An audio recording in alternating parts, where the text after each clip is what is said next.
Is it going to be video for Instagram tomorrow? You know, I think that makes the most sense, and I think John's right. I think it'll probably be very short-form video. I think that what a lot of people are missing is that video allows for interstitial advertising, so you can insert an ad right before the video or right after the video.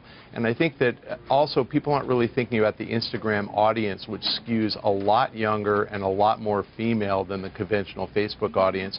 These are people who are exhibitionists. They can't wait to show off pictures of themselves. I think they'll lap up video like there's no tomorrow. I think this will be far more successful than Vine was on Twitter, because Twitter tends to be an older audience, not old, but older 20s as opposed to older early teens.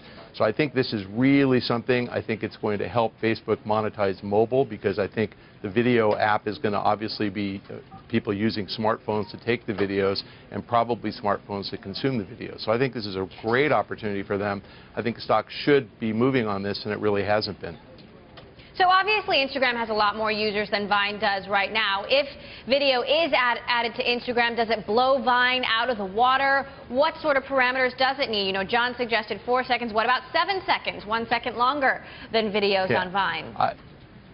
You know, I think the 6-second limitation is really an accommodation to Twitter, which is kind of stubbornly stuck with the 140-character limit when there's really no more reason for that kind of a limit. I think Twitter likes the short-form art form, but Twitter is an information service. It's not a picture, photo sharing service. So Vine, with 13 million users, isn't that big of a percentage of the overall Twitter audience at well over 200 million. I think you're going to see Instagram, which is pure photos, adopt the video sharing service much more rapidly. I would expect they'll have 25 million users by year end, and I think it'll probably be 50 or 100 million in a couple of years. So it's really a big deal, because that's the primary focus of Instagram. Could this be the first step towards Facebook and Instagram integrating more tightly? And if indeed we do see ads at some point on Instagram, what do those look like?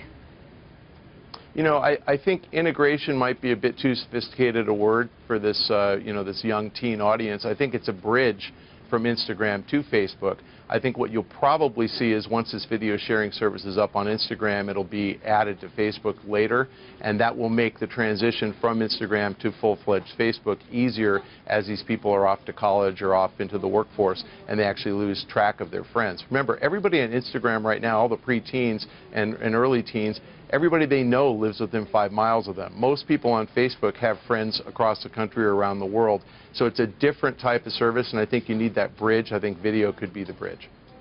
What about Facebook? Facebook has been adding a lot more features that Twitter already has, things like hashtags, things like verified accounts, potentially now video. Is Facebook walking a fine line here between copying and competing with Twitter, or is there no contest? I can't believe, Emily, that you and I are verified on Twitter and I'm not yet verified on Facebook. What the hell is wrong with them? I think that there's going to be a lot of borrowing in social media, and I think things that work on one service should be adopted by another. I'm not really a big hashtag user, but obviously it's a way to identify trending topics. So sure, that'll work ultimately on Facebook as well. I'm not sure that verified users really mean as much on Facebook, because you can't follow anybody you feel like on Facebook. You can only follow people who accept you as a friend. So, again, I think there's a lot of experimentation going on, but I don't think of the two services as competing. I mean, it's not like you have to be a member of one or the other. Most people who use Twitter are also on Facebook. It's not necessarily true of Instagram. Most people on Instagram probably aren't Facebook users, and I think that what Facebook's trying to do is shore up that Instagram audience and convert them to Facebook users, because they can monetize them much better.